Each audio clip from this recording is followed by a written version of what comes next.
We are back at Magnet Network Live. I'm your guest, Maggie John. I'm now joined by Noel Baldwin. He is the Executive Director of the Future Skills Center. He brings nearly 2 decades of experience in leading strategic initiatives and policy development in post-secondary education, adult learning, and skills development. Welcome, Noel. Thanks, Maggie. Great to be here. Asking everybody, what's your big takeaway for the past 2 days?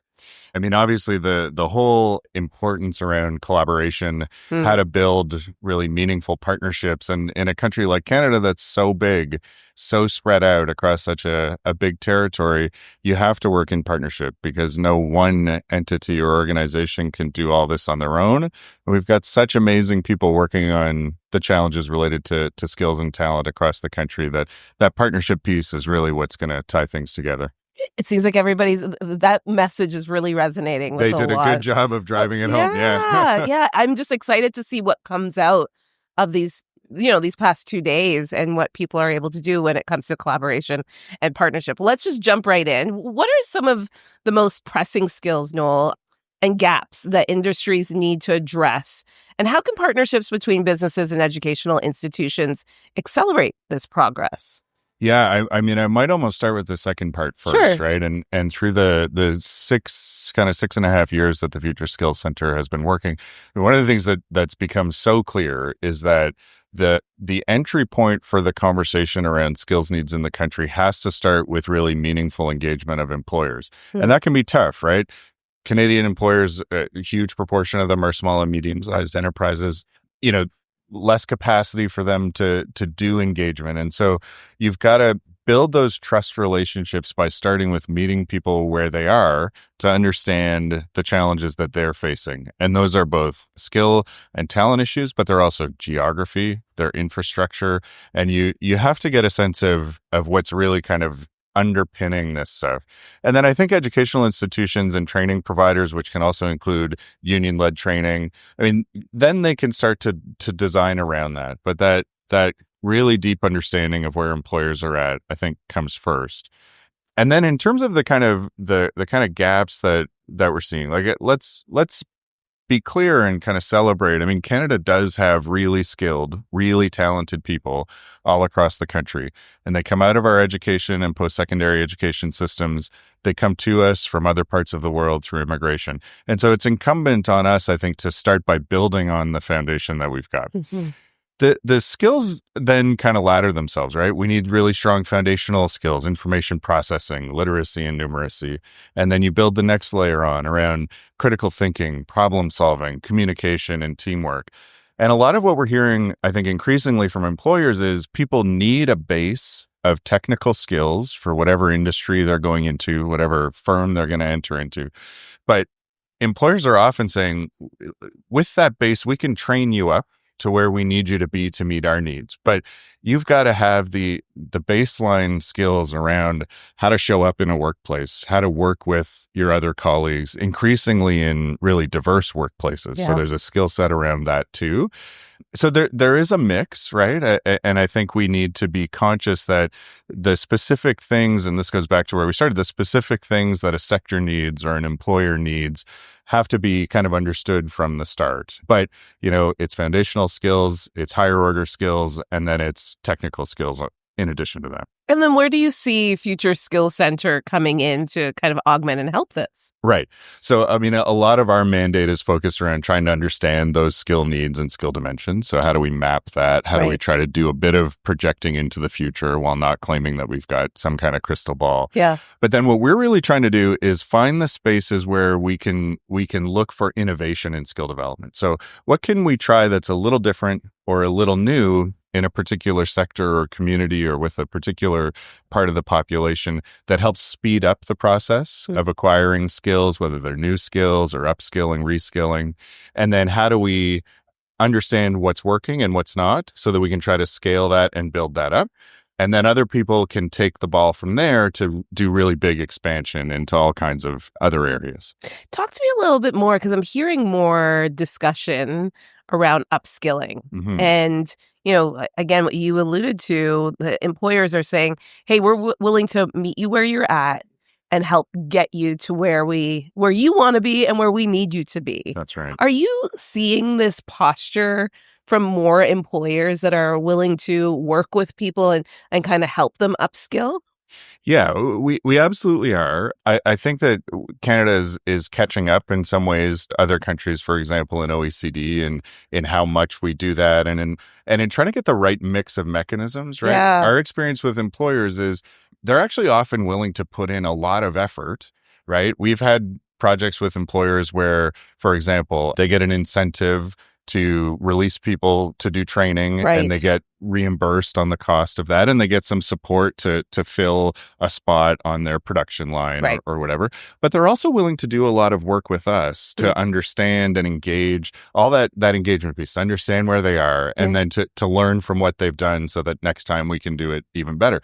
Like, they're willing to put that effort in, but we're still trying to find the right mix of, like, what are the mechanisms and the incentives so the red tape doesn't get so much that they don't want to do it, or like it's the juice isn't worth the squeeze, if I can put it that way. So there's ongoing work to do there. But you think about something like the big investments to create an electric vehicle and battery manufacturing industry in Canada, right? Those lines for zero emission vehicles are very different from the lines for combustion engines. But the folks working on the combustion engine lines are also the ones who've got the experience of working in those shops and those workplaces. Yeah. And I think employers are ready to say, we need to get you from here to there. We got to figure out what that bridge looks like and who's going to help us to do that, right? So those are really open, live conversations, and there's really big opportunities on the horizon for that, I think. And we've just got to support both the employers and the workers to get from one place to the next. Yeah. How can cross-industry collaboration help bridge the gap between the rapidly evolving needs of the labor market and the capabilities of the current workforce? Yeah, I think this is, again, something that is ongoing and emerging, but really important, right? And again, we think about some of the places we're trying to get to. We're trying to upgrade our electricity grid to reduce carbon emissions and support things like a massive new influx of ZEVs, right? The risk that we run is that we actually are competing, different sectors are competing for the same people, the same skill sets, and they kind of end up poaching, right? Yeah. So how do we foster a more collective conversation about the people and the skills that we need so that we grow this pie instead of trying to cut up even smaller slices, right? We've worked with a number of sector associations and sector councils, manufacturing, biomanufacturing, aviation, and aerospace, to support them to do some collaborative work, for example, around the development of things like micro-credentials, where you can do some really short, rapid training. You can get a certification that you've mastered a skill. And the collaboration that they're doing will also help to make sure that those certifications and those skills can be recognized in more than one sector. So people have pathways as they need to move, or as we need them to move, right? Because the other thing is, that power plant that's going to come online 5 years from now, well, someone else can be doing something in that period before then, and then maybe there's a more smooth transition, so they get to the next thing, right? And they do the next big project that's going to support Canada's economic prosperity in the future. So got to build that cross-sector collaboration so that we're building bridges and not building cul-de-sacs. Are you seeing one industry kind of lead more in that realm more than others? I mean, not from my observation in a way that I say that partly because I think everyone's trying to do it. I don't want to sort of slight anyone, but we've done some really good work, as I say, with manufacturing, biomanufacturing, folks in tourism and aviation, aerospace. So like lots of them are coming around the table to this. We just have to keep. It's not maybe a natural instinct, right? Firms are competitive. There's a sense of like, well, if I get this person, that means somebody else doesn't. And we really are trying to think about how to make it bigger. We've done some really interesting work in cyberspace or cybersecurity in that same vein of let's not constantly be poaching from one another. How do we make this bigger so that everyone has the skill and talent that they need? And what are some of the biggest obstacles, you think, Noel, in preventing cross-industry innovation? And how can collaboration models be improved to overcome some of these challenges? Yeah, it can be tricky, right? And at the firm level, and especially, I think, for SMEs, there's often a sense that they're going to invest in training, and the person who's been trained up will move on somewhere else. They'll go to somewhere bigger. I mean, I think we have to keep underscoring the idea that we're trying to build a pipeline of talent, and that, you know, we have highly skilled, highly talented people who are coming through that pipeline. And so as one person moves on, there will be other people who are going to come along and provide you with the skill and talent that you need. I do think on the policy front, that government, and this is something that we've been trying to do. I mean, government can encourage that kind of collaboration. They can, you know, as they're supporting skill development and training, I mean, they can be more clear to say, we want you as a kind of precondition to figure out how to work with partners in another sector. And I think the other thing is, I mean, we see this a lot. Again, you know, kind of, I feel like I'm kind of hitting the same nail on the head, but you know, SMEs, they can't operate in the same environment as a big firm when it comes to accessing resources, right? So we've got to make it as simple and as light touch as possible to get support into places that are really going to help these firms to thrive and to grow. Ultimately, what we want from our SMEs is to get bigger and employ more people and become large firms. Right.